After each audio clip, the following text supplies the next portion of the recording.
दोन व्यक्तीमध्ये भांडण झाले. एका व्यक्तीने दुसऱ्या व्यक्तीचा गळा दाबण्याचा प्रयत्न केला किंवा त्या व्यक्तीचा श्वास कोंडून जीव जावा अशी व्यक्ती कृत्य केले. त्याच्या बाबतीत हे कृत्य घडले. त्याच्या अंगावर सध्या जखमा आहेत.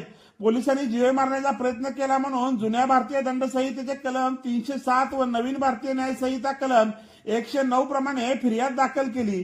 तर आरोपींना वाटते की जखमा तर साध्या आहेत, जीवे मारण्याचा प्रयत्न केला, एवढी मोठे कलम का लावले. नमस्कार, मी आपला वकील मित्र विशाल गावडे. चला तर मग कायद्याचं म्हणजेच तुमच्या फायद्याचं बोलूया.